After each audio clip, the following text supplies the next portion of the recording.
Hello, can you see anything? Wait a minute. Oh, now you're coming up. Hello. Just get me lippy. How are you? Oh, lots of pain today, but I'm still here. Okay, you look lovely. Thank you, thank you. I just gonna stuck the face cream on. I feel like I'm sticking it back on. It's been very wet and stormy here, and it makes everything hurt so much more. Yeah, I saw that. The weather's a bit hectic, isn't it? Yeah. And I messed up with the clock going forward. I was supposed to go out, but I was going to confirm. And then I rang to confirm, and I was an hour late. So never mind. Well, I didn't know whether my phone and the heating clock had actually updated themselves. I only found out they were right about an hour ago. Oh, I just was so annoyed, but no, I'm not really. Do you know what I mean? It didn't matter, but I'm like, why? And then I'm like, no, please. Never mind. Have you had any feedback? That's a whole different state, isn't it? British summertime. That's a whole different state. I know, it's just, but anyway, it's nice that it's going to be summer. Sorry, I'm just trying to get my. Right, here I am. I got some flack. There's this guy that's really. He's a lovely guy, but like he left one organisation of campaigners because they were meeting in a pub, and he didn't approve of that. And now he's been sending me messages. Oh, the anti-smoking lobby are after you, and oh, blah blah blah, and don't smoke on camera, and and blah blah blah. So, whatever. It's all right. I'm not setting myself up to be perfect by any means, and no, we should progress to the next level if we can. Yeah, we're a work in progress, for God's sake. I am. I don't fornicate, like I'm doing my best. I don't drink. Like, give me a fucking break. Anyway, have you had any feedback to the last 2 uploads? A little bit. All positive. So Good. And you seem very organised, so have you made notes? Shall I just give you the floor, because you seem to know exactly what you're talking about? It's been really weird about writing stuff down. Something to do with the childhood, of course, isn't everything. And I think I have lots of lists in my head, which seem to be opening up slowly, which is handy. Physically, fibromyalgia causes a lot of pain in the hands, especially in this weather. I'm surprised they're not more swollen. At the moment, it's all my shoulders and lower back. So I've been quite grumpy all day. But I'm really proud of myself because I managed to get out of bed at lunchtime, which is brilliant. And I managed to cook myself a whole roast dinner. And I really enjoyed it twice. So, yay me. Oh, well done. So, yeah, I cooked a lot of meals. Well, not until about 6 o'clock, but I did cook. It's important. It's important to, if you're ill anyway and you're dealing with a lot of post-traumatic stress and, illness, it's really important to, I'm talking to myself as well, it's really important to eat and get outside in the sunshine if you can, and, have some human being contact as well as internet stuff, It's all, like, all that self-care is so crucial. It's impossible to heal without it. It's impossible to get, It's a hard thing to learn when we haven't enjoyed it.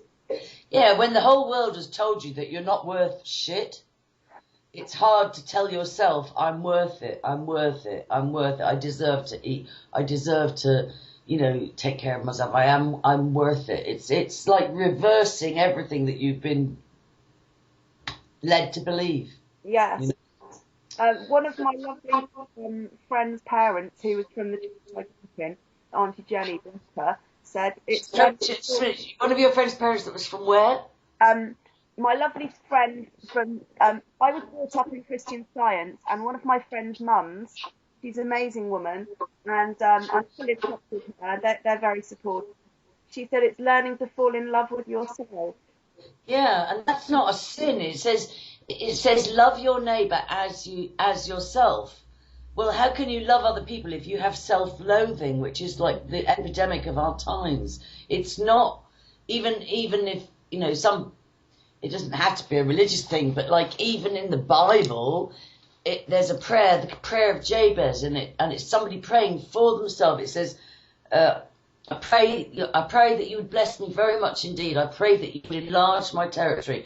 I pray that you'd strengthen me and keep your hand upon me. And I pray that you'd keep me from evil and help me not to cause pain. And that's just, isn't that beautiful? It's the prayer of Jabez. Anyway, but tell me this.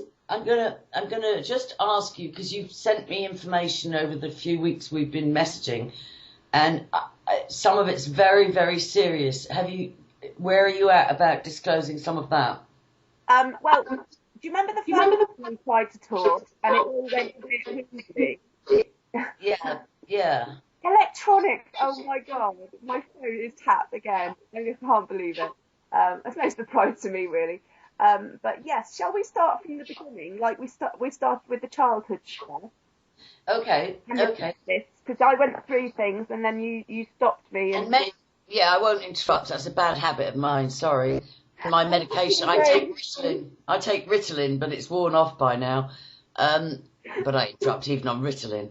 But make sure you stay close, because I'm losing about every 20th word you say. So just talk, and for the next time it wouldn't hurt to make some notes.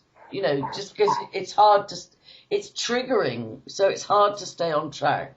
I started making notes. I got in the military stuff the other night. I had to be said.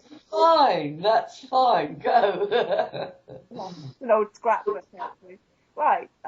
Okay. My name is Helene Moody. I was born in Manchester, Greater Manchester, Withenshaw Hospital, on the 11th of September 1973. My father is Colin Askew Moody. My mother is Barbara Ann. She was born Hurdle. She's currently Moody, although she's married and divorced since then.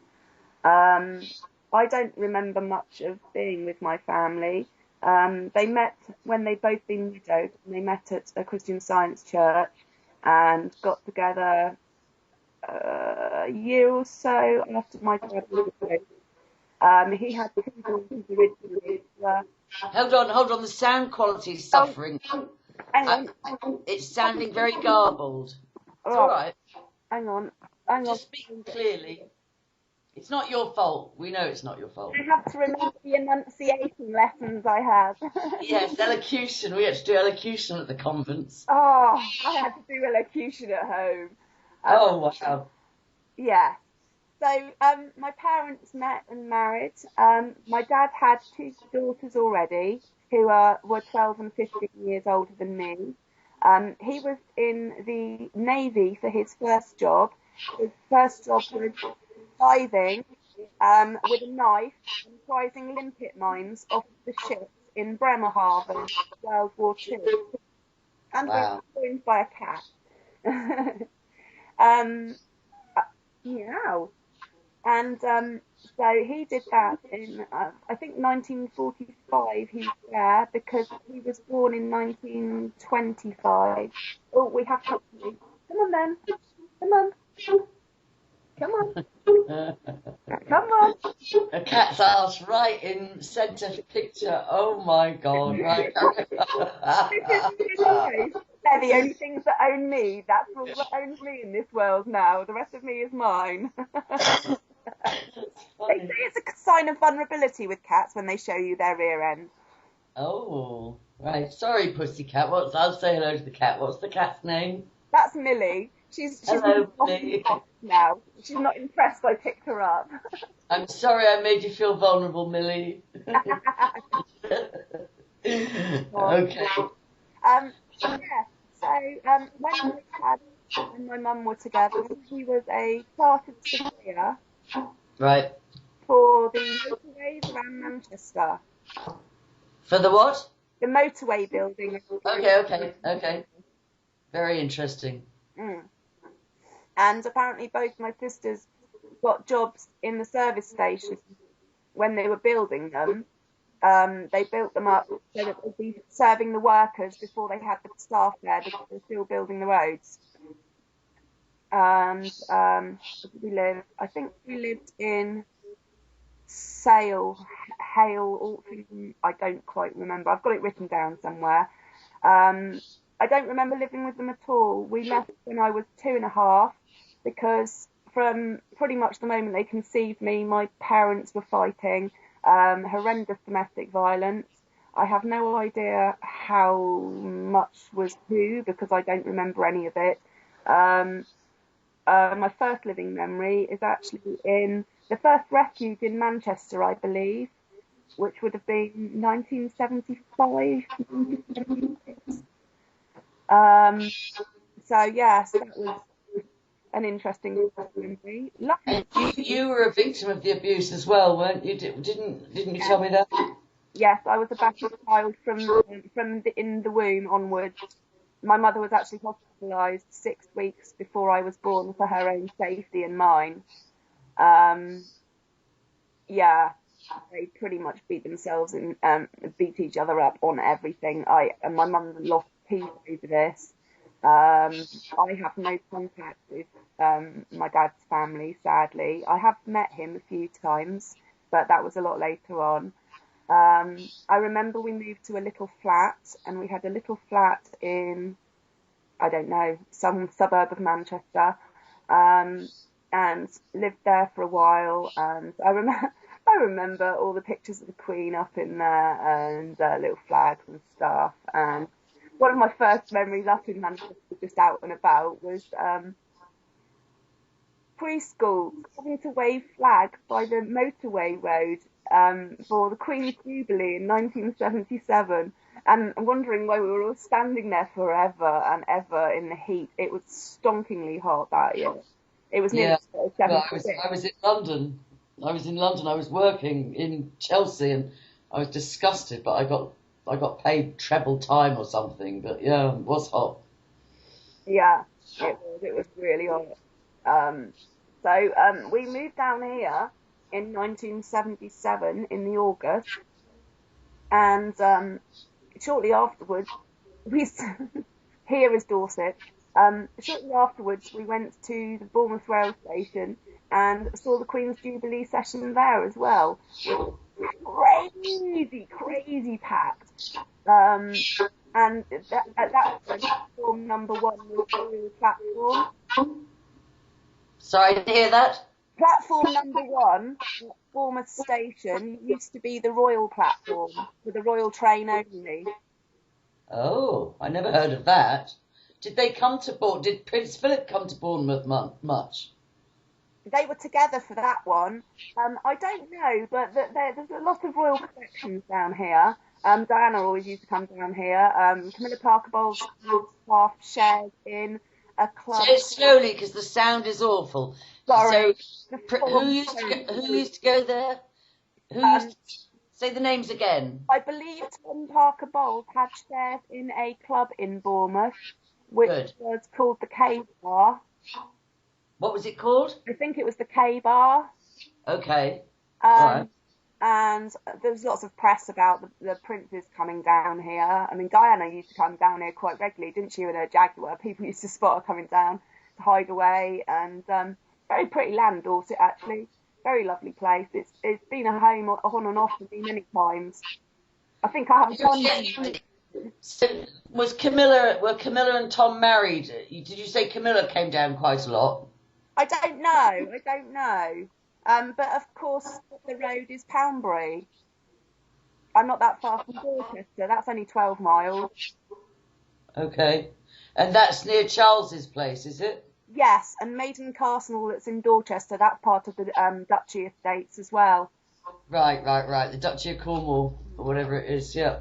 Okay, good. And keep talking then, I'll just listen. Okay. So we moved down here to a little cottage in Charminster, and it was tiny. It was one of the old estate cottages for the Lord Malmesbury estates. And my mum managed to buy it. She got a mortgage for it. As a single parent in 1977. She did lots of little jobs. It was we mainly came down here for my safety and health, and hers, I believe. And because I'd had pneumonia as a child in Manchester, being a lot damper than down here. So yes, I've had problems with that, with my lungs. But being that I was raised Christian Science, medicine is not really on their consideration of things. And so we had this tiny little house that we later found out after we moved had damp running underneath. The area is actually called Springbourne, and 200 foot below the floor were the springs of Springbourne. So yes, that wasn't quite helping. I started full-time school at 4 years old so that my mother could work, and we moved down here to be nearer her sister and her brother. But they don't always get on. So yeah, it's quite difficult. And my granddad had died in 1976 in the heat wave.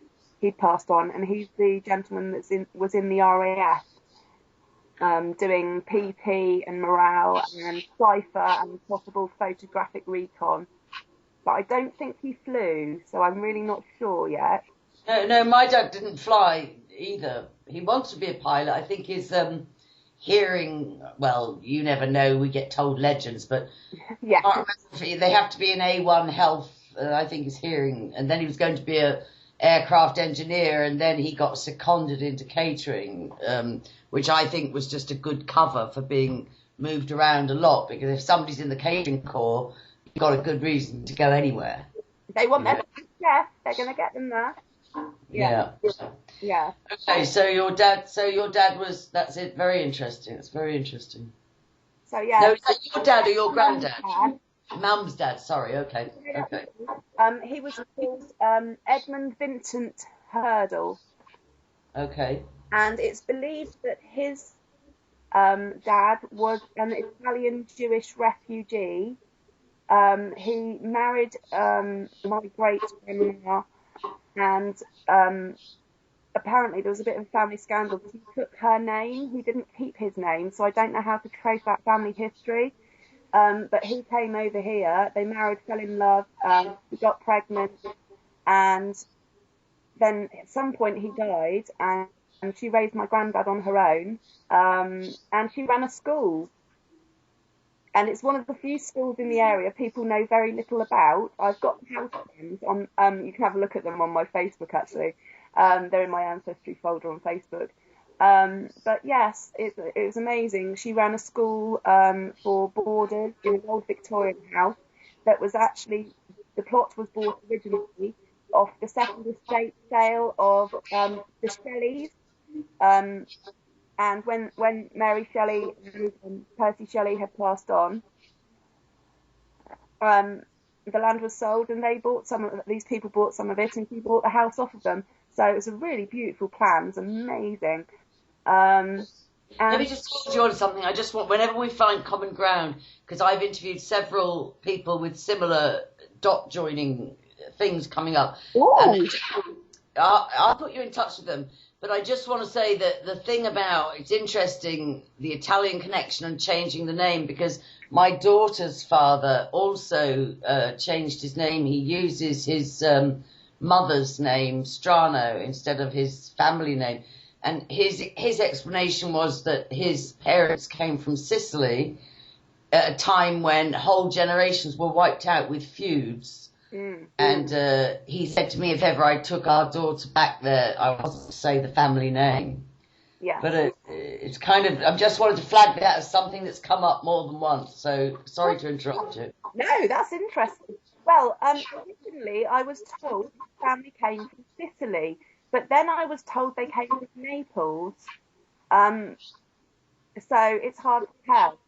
Without the name, you can't really trace it. So I don't know, because during the Second World War, her name was Irene Lottie Beatrice Charlotte, I think. Beautiful Victorian names, and she had loads of sisters. And she ran this school, and she took in rescued Jewish children from the streets of Paris as the Nazis invaded. And this is a story not many people know about, and I don't know why. Because she looked after one of them until 1954, I think. until he then could find his father and reunite him. Wow. Yeah, Wow. he was That's called a happy Laurent, ending. and it took the Red Cross that long to find his father. What was he called? The boy was called Laurent, or Wow. Laurent. He Wow. remembers him when he's little. Wow. And tell me a little bit about Christian Science, just so I understand. I'm not familiar with that cult. Is it well, it is a cult, but can you just fill me in? Sorry. Technically, I think it's called a sect. A sect. Okay. But I well, I always got on really well with virtually everybody there, except my immediate family, and a couple of other people, which will come clear later. But I mean, generally, they're very lovely people. There's no heaven, hell. It's not a humanity faith. It's more you don't give it power by focusing on it. But it'd be easier for you to do your own research because, quite frankly, I kind of left. I believed in it, but I didn't get the healings. I didn't get the answers I was looking for. Okay. Okay. So I more was made philosophy. to pray quite a lot when I was a child on my knees, and I didn't understand a lot of things. So yeah, I kind of had an argument with the whole God faith thing for a very long time. The jury's still out, but I can have a conversation about it now. So Okay. Okay. I didn't mean to be insulting. no, Sorry. not at all, not I at feel all. pompous sometimes because I shouldn't have just said out of hand it's a cult. I apologise for that, and I will do some research later, just out of curiosity. You know what though? I do that because what most people don't understand is Christianity is a cult. It's lots of different cults, and they've just got more popular. You know what I mean? I just love Jesus, that's all, and he loves me. Well, I I believe that what is wrong with doing the right thing, and I've actually last year and the year before I was shunned by people because I was busking with the homeless. Every time I speak to a survivor, they've been hurt by church people who are supposed to love people. Everybody I think I've interviewed, or almost everybody, has said, oh yeah, I was told this was demonic, or I was told I didn't fit, or I was told that was wrong, or I was told I couldn't come in until I blah blah. I'm ashamed of that. As a Christian, I'm ashamed of that. Who the hell do we think we are? Unfortunately, everything attracts a percentage of weirdos to the fringe. Well, it's this thing about judging, like it's the. I mean, I'm a weirdo, but I try not It's to. a bunch of hypocrites. Jesus called them a bunch of hypocrites and a brood of vipers. The Pharisees that were holier than thou. But anyway, so you keep going because you're on a roll. You're doing great. Okay. Yes, I never got to meet my great grandma because she died in '69. But apparently, she was one of the first people. She lived in Boscombe, where the Shelley estate was. Shelley Park's still there. What they've done to it is a travesty, but that's a whole other rant on an artistic level that if I get into now, I won't stop. And everyone that knows me will understand why, because we care about our kids and our art around here. I know you do as well. So we've got good things coming too. But no, apparently my great grandma, Irene Hurdle, was one of the first people to use a disability adapted car in Hampstead. She actually had one made for her. And one of her sisters, I believe it's her sister, was called Arabella. And she was an inventress, and she was one of the people that just made amazing things that guys would never have thought of because they wouldn't have been allowed to. She invented pram springs. How cool is that? How amazing. My uncle has the patents on his wall, but I can't really work out the patents office stuff, and I don't have money to order them yet. How amazing. I know. Every time I see a pram, I'm like, oh, that's so cool. Do you see this chair I'm sitting on? Do you see this super duper chair? I can't see anything from this way because I haven't got a front-facing camera. I'm looking at my photo. Back of my well, camera. it's fine. But I've got this super duper chair, and it was this boyfriend of mine, Nick Topless, and he had a daughter that was very short. She was like about, I don't know, 4'6" or something. Oh, sorry. There's my super. Well. Oh, cool. I've got my artwork. Watch this. It's really super duper. Oh, that's but he invented this because his daughter kept getting backache at school because her feet didn't touch the ground on the chairs at the school desks. Oh, And bless. and so just out of pure concern for his own daughter, he invented this. He drives Formula One. He does the Formula One vintage circuit, but he made millions. He invented this chair for his daughter because she was short and uncomfortable at school. He made millions out of it. He's got contracts all over England for them now.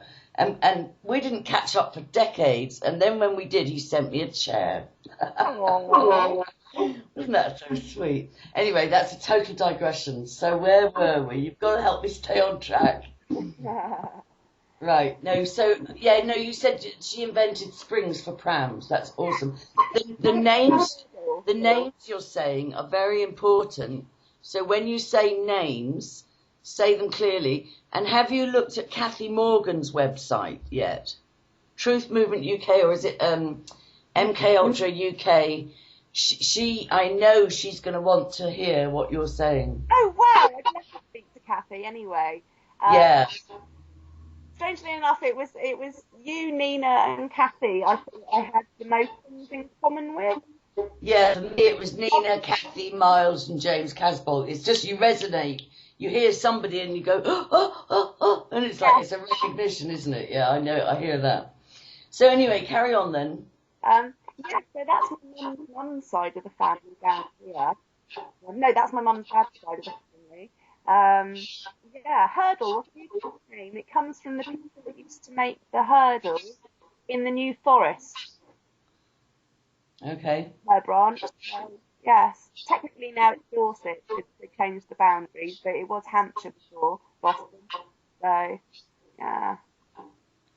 Okay, and so talk to me about the first years were traumatic, and then violence, and a lot of military background, and then moving to Bournemouth, and then talk to me about because I think we lost this in the first interview, didn't we? We tried to get this down on the first interview, and the tech was just going crazy, wasn't it? Let me get a glass of water. Huh? This technology issue happens a lot around me. Yeah, and me. If I type in or say too many key words, bang, everything shuts down. It's just as simple as that. It's hilarious. It's literally hilarious because you know that GCHQ is monitoring, and then they're like, oh, cut it off, you know. So, hi guys. Anyway. Yeah, no, I know. I have to laugh, mate. If I didn't laugh, it'd drive me insane. So talk to me about what we lost on the first interview, because I really don't think it's good enough quality to upload. Okay. I'm not surprised. It was really interfered with. Right, childhood. Came down here, started full-time school September 1977. Started getting very ill. I got everything. Colds, flu, mumps, measles, whooping cough, rubella, scarlet fever, you name it, I had it. I was always ill. I spent a lot of time off school. A lot of time. Usually on my own, in a room with books and cats.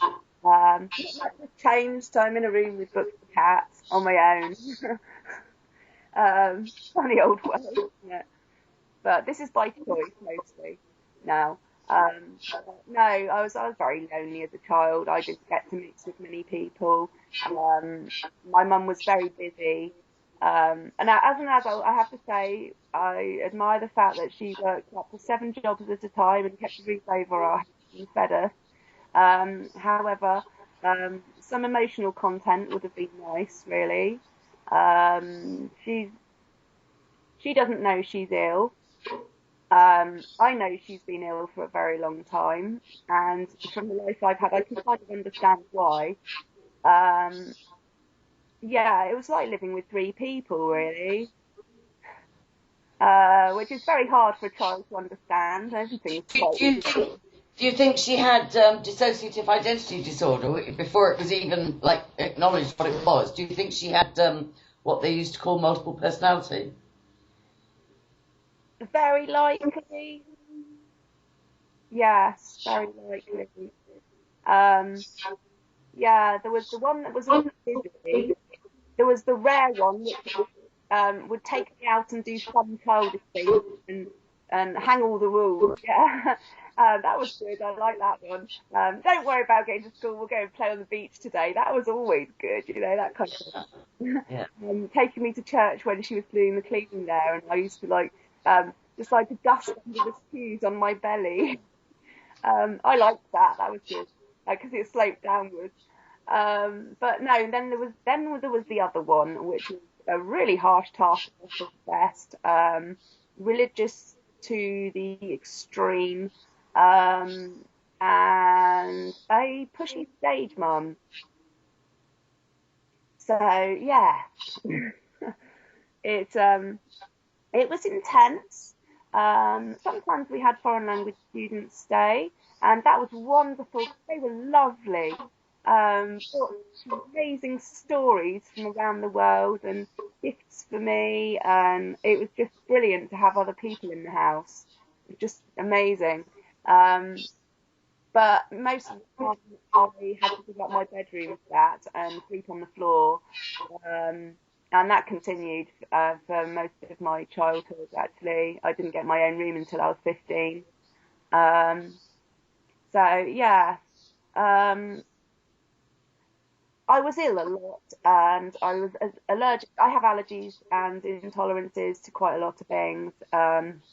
Mushrooms and tomatoes make me really ill, and so do onions. I'm lactose intolerant. I'm gluten intolerant. Um, my mother didn't understand this. She'd insist on me eating things that made me ill.